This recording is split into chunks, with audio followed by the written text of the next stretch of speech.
travaille depuis une douzaine d'années au Centre de recherche routière. C'est un organisme privé d'utilité publique qui a été fondé il y a plus de 65 ans à la demande des entrepreneurs routiers.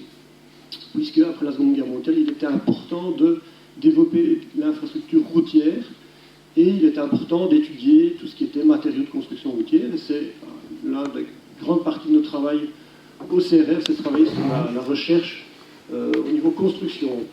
Alors, en début des années 2000, à la demande des gestionnaires de voirie, une division, qui est la division mobilité où je travaille actuellement, a été créée justement pour aller un peu plus loin que simplement la recherche au niveau du matériau, mais plutôt la recherche au niveau du développement de l'infrastructure et simplement, logiquement, répondre aux attentes et aux besoins de l'ensemble des usagers de l'infrastructure qui, finalement, étaient tout doucement des modes doux, modes actifs, c'est ce nom, et donc il était important d'adapter l'infrastructure et en tenir compte. Alors, au niveau du contenu de ma présentation, je vais vous parler rapidement de l'infrastructure routière urbaine, parce qu'on va quand même rester dans l'aspect urbain d'hier et d'aujourd'hui. Ça recoupe finalement la vidéo qu'on a vue. L'évolution au niveau des infrastructures cyclables, donc voir comment l'infrastructure s'est développée pour répondre au mieux aux besoins des cyclistes, mais également pour l'aspect piéton. Et puis, important de parler quand même succinctement de l'arrivée des trottinettes dans l'espace public et quelques mesures qui sont mises en place actuellement. Alors hier, la voiture était reine dans la ville, on l'a vu au travers de la vidéo et on peut le voir ici au niveau de la présentation, avec une photo qui est là, pour ceux qui connaissent en Flandre, dans la ville de Gand. C'était effectivement au début des années 80 ce qu'on pouvait constater. Alors on dit que le vélo est roi en Flandre et la part modale est importante, mais vous voyez qu'au niveau des années 80, on avait très peu de cyclistes. Et finalement, c'était l'infrastructure avant tout routière, même si on était au cœur de ville. Et ce qui restait finalement sur les côtés était le trottoir qui pouvait être utilisé. Mais c'est vrai qu'au niveau des nuisances sonores, nuisances visuelles, acoustiques, c'est vrai qu'on n'y était pas. Donc là, il y a quelques semaines, j'étais à Paris où ils évoquaient toujours les erreurs du passé, essayer d'améliorer la situation par une série de mesures et de bonnes pratiques. Alors la situation qui est celle du même endroit que vous venez de voir, mais aujourd'hui, c'est celle-là. Et donc on est revenu à une situation finalement qu'on pouvait constater il y a déjà une centaine d'années, et on peut le voir sur la photo suivante, puisque vous voyez que c'est exactement la même situation. Les rails sont bien là, et on a finalement réouvert l'espace, on a rendu l'espace au public. Et c'est logique, on voit bien qu'au niveau de l'évolution, la démographie, la densité au niveau des centres-villes, le vieillissement de la population, il est important effectivement de redistribuer l'espace public, avant tout, ben, logiquement, comme le terme le dit, au public. Alors, par rapport à cela, un autre exemple que vous connaissez peut-être aussi à Paris, donc les berges de la Seine, on est en 2015, des zones qui sont finalement relativement attractives, peut-être pas nécessairement pour les voitures, mais peut-être aussi pour les modes actifs. Et donc une décision qui a été prise de la ville de Paris était finalement de redonner ces espaces avant tout au mode doux, piétons cyclistes. Et donc, si vous prenez cet exemple-là, la photo suivante, ben, on montre toujours cet exemple avec ce trafic motorisé. Et la situation aujourd'hui, c'est une photo qui a été prise il y a quelques semaines, où bien, on a tout simplement supprimer les voitures et on rend l'espace public finalement au mode actif avec des balades le long de l'eau, c'est très attractif. On aménage l'espace public aussi, en l'occurrence ici vous avez une infrastructure routière, mais on aménage quand même pour donner envie aux usagers de venir se balader, une circulation cycliste, piéton, des mobiliers qui sont mis en place. On le voit également le long des murs de soutènement, on a aussi tout ce qui est des jeux qui ont été installés et des aménagements qui donnent finalement envie de se déplacer. Donc c'est vraiment vers là, au niveau de l'espace public, vous pouvez regarder n'importe où, on est vraiment dans cette logique d'aménagement pour les modes doux. Alors au niveau de l'évolution des infrastructures cyclables, on peut regarder, alors il y a différentes thématiques, vous les connaissez, mais rapidement, vous avez tout ce qui est aménagement qui sépare visuellement le cycliste de la circulation. L'exemple traditionnel est cyclable marqué, ça existe depuis longtemps. L'exemple que j'ai pris par mon fournisseur Google, mais qui me donne effectivement toute une série d'exemples. J'ai été me balader au niveau des infrastructures à Liège, ben voilà, vous avez des exemples de ce type d'infrastructure qui permet aussi, avec beaucoup d'avantages au niveau du trafic motorisé, limitation entre autres des vitesses par l'aspect visuel. Il y a d'autres effets aussi, parce que aménager pour les vélos, c'est aussi des effets parfois au niveau du trafic motorisé. Un autre exemple sur la séparation, alors là, qui est plutôt des séparations physiques, je voyais ici un aménagement au niveau du boulevard Frère-Orban, avec cet aspect de surface avant tout cyclable, mais en parallèle avec un aménagement piéton qui est installé et qui est tout à fait attractif aussi au niveau du déplacement. Un aménagement qui est un aménagement physique et finalement beaucoup nous envient ce développement des Ravel depuis les années 90-95 où je crois qu'ici c'est le Ravel de Lourdes où ben voilà, on a aussi des déplacements là, c'est plutôt une infrastructure pour les déplacements de loisirs, mais avec des possibilités de se déplacer aussi au niveau du travail. C'est des infrastructures qui sont conséquentes au niveau de l'aménagement, mais une fois que c'est réalisé, ça permet d'avoir des continuités, des sécurités et des zones finalement qui permettent à tout un chacun de se déplacer. Les bandes cyclables suggérées, vous connaissez également, cette mixité entre bandes, bus et vélo. C'est aussi des aménagements que vous avez à Liège, et on peut le voir sur la photo de gauche. Voilà, à l'autre de Nancy, j'ai vu que voilà, vous avez ce genre d'aménagement. C'est simplement de l'information qui est donnée aux cyclistes, mais l'infrastructure qui évolue et qui donne cette information, comment se positionner, s'écarter des portières de voitures. La rue du Marché, où là, bon, on a la mixité avec la bande bus. Alors, ce que j'ai appelé les aménagements cyclables du XXIe siècle, c'est finalement des aménagements qui sont arrivés début des années 2000 avec des mises en œuvre au fur et à mesure. Le premier exemple que je voulais citer, c'est les sens uniques limités, parce qu'ils sont obligatoires depuis 2004. Donc là, au niveau du code, ça a été obligatoire dès que vous avez des vitesses inférieures ou égales à 50 km/h et des largeurs de voirie de minimum 3 mètres.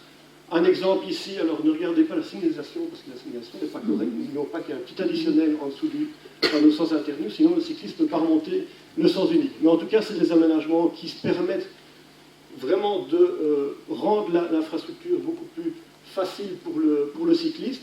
Ça se rencontre bien sûr également à l'étranger. Il y a parfois des villes qui n'ont pas ce genre d'infrastructure ou de situation ou d'adaptation qui posent quand même problème pour rendre attractif les cyclistes, surtout dans un centre très urbanisé. Alors les rues cyclables, depuis 2012, sont entrées dans le code de la route, avec des premiers tests qui ont été réalisés en Flandre en 2011. Et donc c'est les infrastructures où là, vous avez vraiment une infrastructure qui est déjà dédiée pour le cycliste, où vous avez en tant que cycliste envie de circuler, et là, on vous donne la possibilité de circuler sur l'ensemble de la largeur de l'infrastructure, si c'est en sens unique, ou dans les deux sens. Dans ce cas-là, on a resté quand même du côté du sens où vous circulez.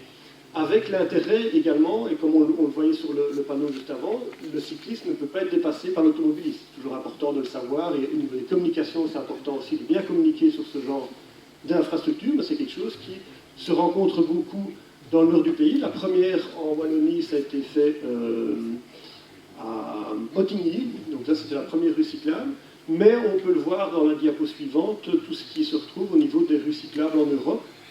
Alors j'aime bien toujours la photo de gauche aux Pays-Bas, puisqu'on dit toujours que le vélo est roi, et donc vous voyez que le logo c'est un vélo avec une couronne au-dessus.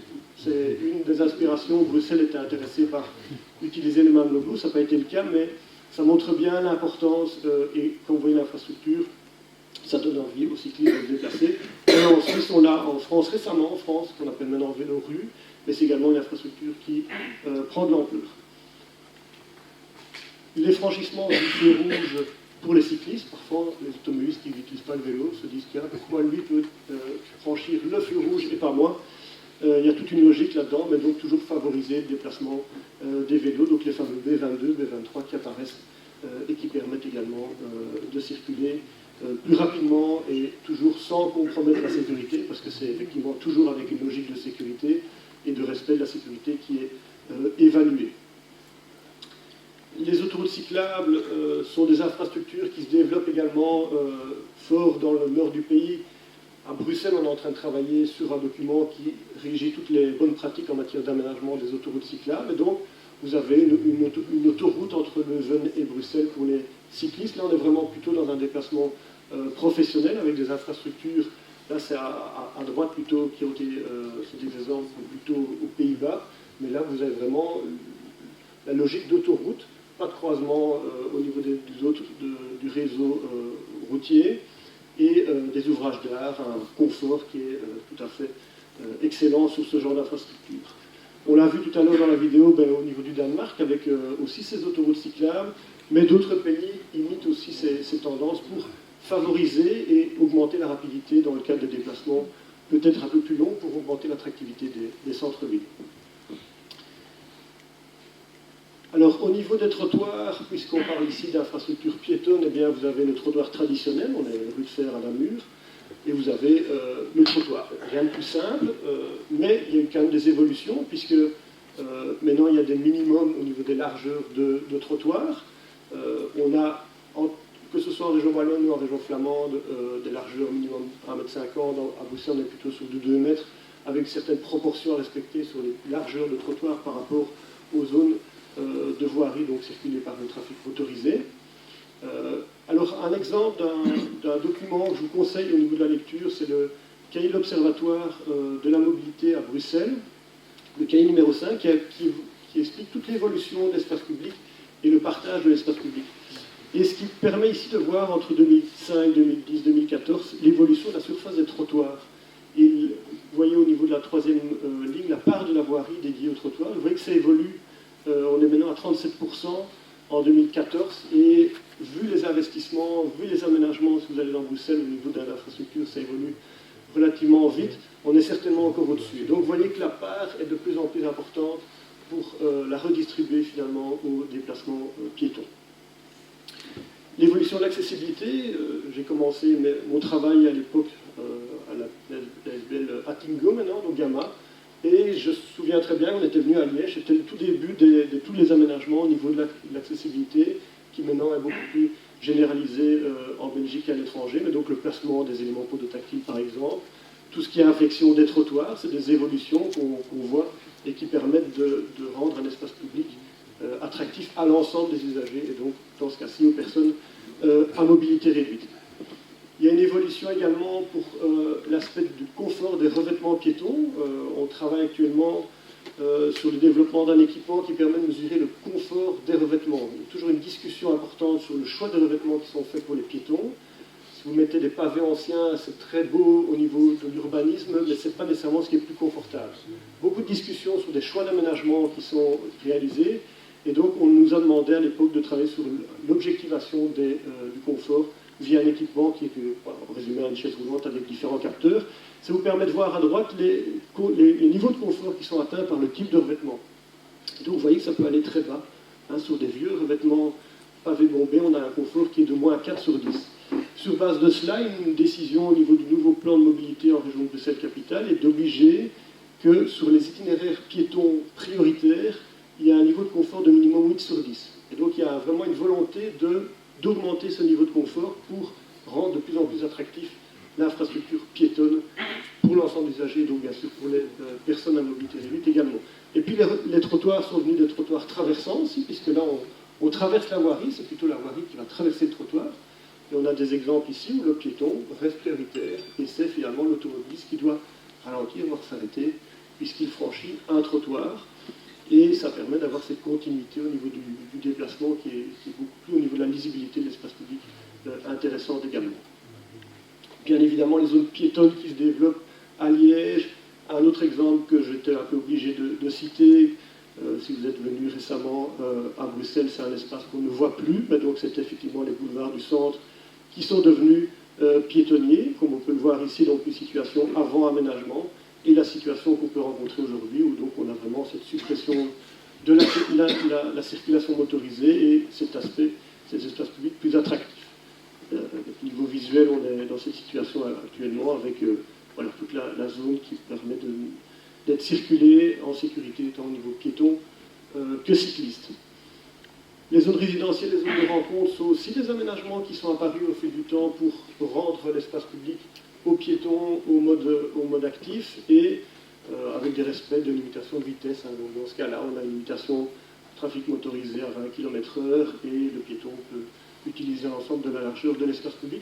première, en tout cas, zone de rencontre en Wallonie, qui était la place de l'Ange à Namur, en tout cas une des premières. Alors, l'arrivée des trottinettes, ça c'est vraiment un sujet d'actualité, je crois qu'on entend parler quasiment toutes les semaines. On nous a demandé en début de l'année 2019, au début de cette année, d'aller sur Bruxelles et de commencer à regarder un peu la situation au niveau des trottinettes qui étaient arrivées fin 2018. Donc, fin 2018, les premières trottinettes arrivent et commencent à envahir l'espace public. Et vous avez 4 illustrations ici d'occupation des zones piétonnes par les trottinettes. Un premier exemple ici, qui pose énormément de questions et de problèmes. On a encore une réunion la semaine passée avec le secteur associatif, pour notamment les personnes déficientes visuelles, où on a ce genre de problématiques. On peut le voir sur les autres exemples, ici dans le piétonnier à Bruxelles, et sur les trottoirs également. Alors, il y a une étude très intéressante qui est parue récemment, en juillet 2019, et elle a encore fait parler d'elle il y a quelques semaines, sur tout simplement savoir, quand les gens utilisent une trottinette, finalement, qu'est-ce qu'ils ont remplacé comme mode de déplacement. Vous voyez qu'on a a priori sur les transports en commun, donc la personne qui avant utilisait le transport en commun puis la marche utilise maintenant plutôt sa trottinette, alors personnelle c'est en bleu, la trottinette partagée en rouge. La marche à pied arrive en deuxième position, mais par contre, un véhicule motorisé personnel qui est également remplacé par la trottinette. Donc il y a quand même une solution de mobilité qui est offerte aux citoyens, donc le gestionnaire n'est pas nécessairement fermé à l'arrivée des trottinettes, parce que c'est aussi une possibilité de se déplacer dans l'espace public. Et donc le tout est de combiner ça avec l'envahissement de l'espace public par ces nouveaux engins de déplacement. La semaine passée, vous avez peut-être vu dans la presse qu'il y a la création des drop zones en région de Bruxelles-Capitale. Ça s'inspire d'exemples qu'on a retrouvés ici à Bordeaux, où c'est des espaces où il est conseillé de déposer ces trottinettes ou même véhicules en free floating, donc en libre service. Aux abords des gares, il va y avoir la création de ces espaces-là, ici la gare du Nord, avec des discussions bien sûr sur la position exacte de ces dispositifs pour ne pas les mettre le long éventuellement des déplacements piétons. Il faut savoir qu'il y a une collaboration avec la SNCB pour créer ces espaces-là, et donc l'ensemble des gares en Belgique auront des espaces qui seront des espaces dévolus aux trottinettes, donc sans doute qu'au niveau de la gare des Guillemets, il y aura aussi ces zones qui seront créées aux abords. Un autre exemple ici sur la place Louise, aussi avec des aménagements de ce type-là qu'on va voir prochainement arriver. Ça c'est simplement pour localiser, c'est pas le marquage tel qu'il sera effectif dans quelques semaines. Et puis il y a des créations de no parking zones. Donc là, les zones où on ne peut pas déposer, en l'occurrence dans ce cas-ci, les trottinettes, tout simplement parce qu'on ne sait pas loguer sa trottinette une fois qu'on la dépose, et donc on a sécurisé ces zones-là. C'est par exemple la rue Neuve, ce sont des parcs, les gares aussi sont des endroits où on ne peut pas laisser ces trottinettes au niveau de l'espace public. Donc il y a ces différentes zones qui apparaissent. Il y a pour l'instant 5 communes qui ont décidé d'affecter une série de no parking zones, mais il y en a d'autres qui vont également emboîter le pas. Alors en conclusion, vous l'avez vu, l'époque du tout à la voiture, et c'était le titre de ma présentation au niveau de l'infrastructure, vous voyez bien que ça a évolué dans le bon sens. On a rendu finalement une infrastructure aux usagers, et on a regardé finalement ce qu'elle était la nécessité au niveau des déplacements des différents usagers. Et donc on peut le voir au niveau des besoins, et souvent quand on parle d'aménagement, on parle de besoins. On fait un aménagement pour répondre aux besoins de l'usager. Si vous ne répondez pas à ces besoins, il ne va pas l'utiliser. Donc au niveau des besoins, c'est bien sûr l'aspect de sécurité, on a l'aspect d'attractivité, tout ce qui est également le confort, vous l'avez vu au niveau des revêtements, mais dans le choix même de l'infrastructure, il faut apporter ce niveau de confort, l'attractivité, la continuité des espaces et des infrastructures est fondamentale. Et je terminerai simplement en disant que l'espace public, et on peut le voir, et on l'a vu au niveau des aménagements, devient un lieu de vie. Il était déjà avant, il y a longtemps, un lieu de vie. Il est redevenu un lieu de vie, et plus simplement un lieu de passage, comme on peut le voir sur la première illustration. Merci de votre attention.